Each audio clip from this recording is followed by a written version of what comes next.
Saludos cordiales estudiantes, bienvenidos a una clase más de lengua y literatura. Les recuerdo que nos encontramos en el segundo parcial del primer trimestre. El objetivo de nuestra clase es identificar el registro lingüístico, así como su uso y su implementación en la plataforma de red social Facebook y la importancia de mantener su privacidad. Muy bien, como les decía, entonces vamos a ver, en este caso, los recursos lingüísticos, que es lo primero que debemos de recordar. ¿A qué nos denota esta imagen? ¿Qué tipo de registro será? ¿Formal, informal, vulgar, coloquial, familiar? ¿Cómo será? Esta segunda imagen nos proyecta otro tipo de registro y todo tiene que ver con el habla. Inclusive el hecho de que a pesar de tener un mismo concepto o una misma imagen, lo determina cada persona de diferentes modos, desde sus perspectivas. Ejemplo, podríamos decir que hablamos en la lengua española niño, pero en otro país lo tienen con otro nombre, ¿no? Algunos le dicen chamo, chamaco, baby. Entonces, son tipos de formas, pero a la vez es el registro que se le da y la forma en cómo se llega. Por ejemplo, recordemos que muchas veces dentro de este tipo de registro se lleva de una forma equívoca como debería de ser la forma al momento de hablar. Por ejemplo, es incorrecto decir delante mío, cuando debe ser correcto decir delante de mí. Jalar en lugar de decir alar. La azúcar en lugar de decir el azúcar. Bien, entonces, luego de tener estos ejemplos, podemos decir que siempre se da de este esquema que se va a presentar cómo se comunican. Primero, el emisor busca, utiliza un registro que sea apropiado, que sea a nivel, esté cómodo, esté seguro o esté viable a la persona que va a iniciar este tipo de comunicación. En este caso, busca la forma que sería. Si hablamos del lugar del grupo de personas o el ambiente donde se va a ubicar este tipo de comunicación, este tipo de registro, estamos hablando que puede ser de manera formal como puede ser de una forma de manera informal. Bien, ahora podemos darnos cuenta que además dice, define el propósito de la comunicación. ¿Quién lo define? El emisor. Posterior a ello, el emisor puede ser de una manera informal, puede exponer, persuadir y crear.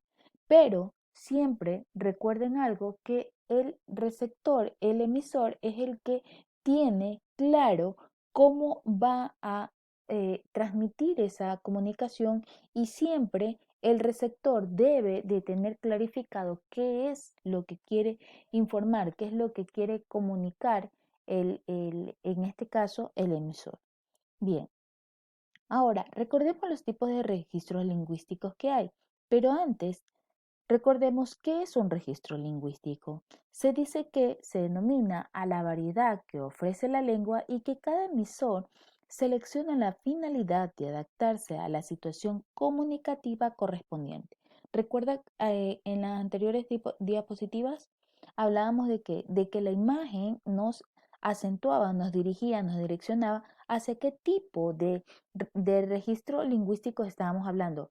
Recuerdan también la imagen cuando veíamos los tipos de formas como las personas en el mundo entero pueden llegar a hablar para dirigirse a esas personas.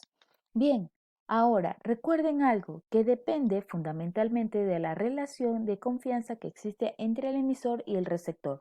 No es lo mismo tener una conversación dentro de un conversatorio, un foro, un debate, que tener una conversación con los amigos o familiares.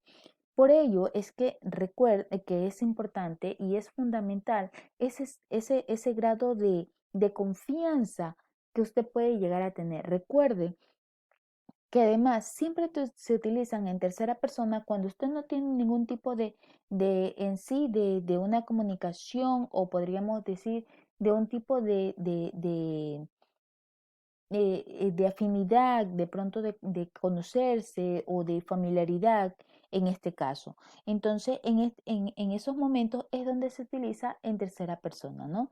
Se trata de usted, no de tú. Tú cuando ya tienes familiaridad, cuando ya tienes esa complicidad con la persona con quien tú tratas, ¿no? Entonces, recordemos además que se denominan variedades sociales de la lengua y su uso depende de qué? Del nivel socioeconómico del hablante. Estamos hablando en sí de el tipo de estatus que tiene esta persona, de la edad. No es lo mismo dialogar, tener un registro lingüístico con un niño de 3 años que con una persona que tiene 18 años o tiene 60 años. Entonces es ahí donde nos habla de la edad, además de la actividad profesional. No es lo mismo que usted converse con un niño que se encuentra en séptimo año de básica, a que hable con un joven que se encuentra en tercero de bachillerato, a que hable con una persona que se encuentra eh, eh, eh, terminando su universidad. Entonces, es ahí donde se ven que este tipo de variedad influye dentro de la lengua en el campo social. Ahora, por ello también tiene que ver, en este caso, lo que es la profesión, la instrucción institucional es lo que les decía, la instrucción que recibe cada uno de ellos y no es lo mismo entonces entre un profesional, porque por ejemplo, si hablamos de un químico farmacéutico, no vamos a hablar con un mecánico, o sea, ellos tienen lenguas totalmente distintas, vocabularios totalmente distintos, no tienen acorde al uno al otro y no se podrían comunicar dentro de una misma conversación, dentro de un mismo diálogo, porque son temas distintos, temas totalmente opuestos. Es ahí donde entonces se hace referencia que para hablar de la variedad social de la lengua depende del nivel socioeconómico del hablante, de la edad, de la actividad profesional que realiza y el grado de instrucción académica recibida. Bien, veamos estos ejemplos. Por ejemplo, saludos cordiales. ¿Qué hubo, pana? ¿Cómo le va? Hola, Juana. Entonces, puede observar la forma en cómo se encuentran los tipos de saludos y es ahí donde hace el cambio, ¿no? Ahora, si hablamos de un registro formal, recordemos que son los que se emplean a las personas cultas con aquellas otras personas que las que no tienen el suficiente grado de confianza y se caracteriza por el uso correcto de la lengua, libre del vulgarismo e incorrecciones léxicas, gramaticales u ortográficas. Los que les decía, ¿no? Al principio. Ahora, también recordemos que es frecuente este tipo de registro en un empleo de tecnicismo, palabras técnicas empleadas por individuos que pertenecen a una misma profesión u oficio. Si ustedes pueden recordar, decíamos que no es lo mismo tratar con una profesión con otra, o sea, depende inclusive del tipo de palabras que se utilizan y eso se le denominan palabras técnicas, ¿no? Entonces, para que tengamos claro que lo que les vengo recordando, lo que hemos hablado de una u otra manera influye y es aquí donde encontramos que se encuentra que las palabras técnicas y los empleos que se utilizan de forma individual corren mucho riesgo y es donde usted tiene que saber qué tipo de registro es el que usted está utilizando. Y nos está mostrando en este momento, vemos en la pantalla, el tipo de registro que debemos de utilizar. Sí, estamos hablando de un registro formal, ¿no? Y volvemos a recordar que se usa en tercera persona. Bien, ahora recuerden que este tipo de registro formal se utiliza en un conversatorio, en un debate, en una exposición o en un seminario. Ahora, si hablamos en este caso del registro vulgar, recordemos que esto ya es más personal, ¿no? Es propio, dice, de la persona con su deficiente de conocimiento del idioma, inclusive el uso incorrecto del lenguaje y el empleo de determinadas ocasiones con personas cultas con un determinado propósito.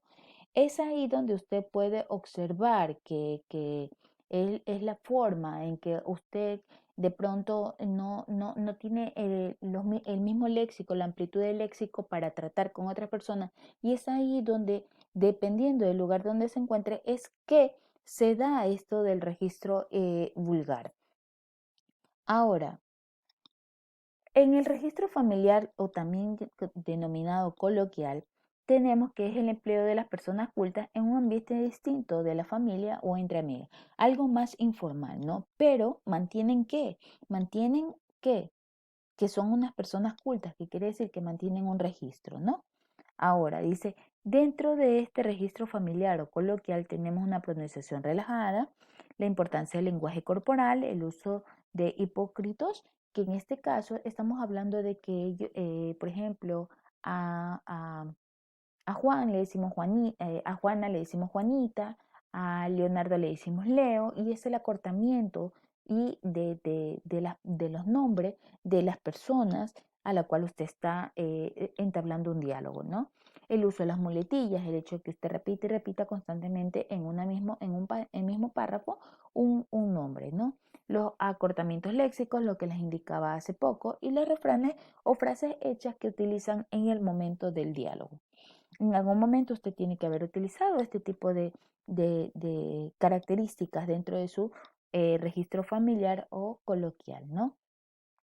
Ahora, dentro de este tipo de registros, recordemos que hay algo que se emplea dentro de las redes sociales. Muchos de ustedes han de haber recibido muchos likes, muchos de estos emojis, ¿no? Que a muchos les encanta utilizar, que de una otra manera les da esa apertura, ese diálogo entre sí, ¿no?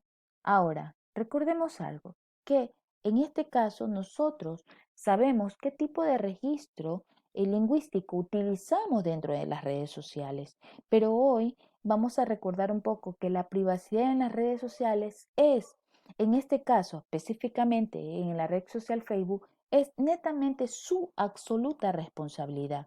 ¿Qué tipo de información o qué tipo de personas están dentro de sus amistades en Facebook? Solo usted lo sabe. ¿Qué tipo de imágenes o qué es lo que usted mantiene en privacidad? Solo usted lo sabe. ¿Por qué vuelve a su red social privada?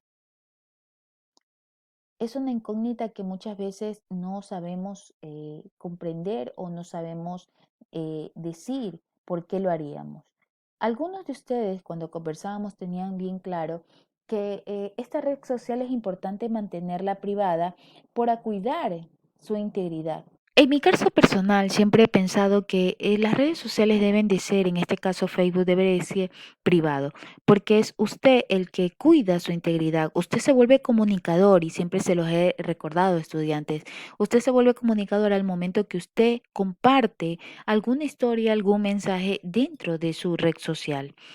En este caso, recordemos que puede influir y hay muchas personas que han violentado su privacidad y han hecho mucho daño. Y es por ello que usted debe de tomar mucha precaución, concientizar si está bien o no tenerlo público o tenerlo privado.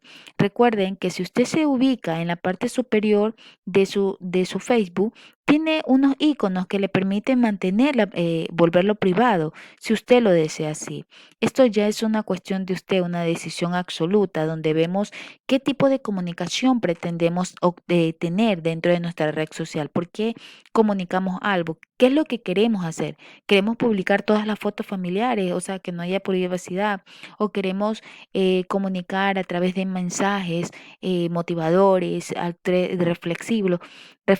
Cada uno de ustedes sabe lo que hace, chicos.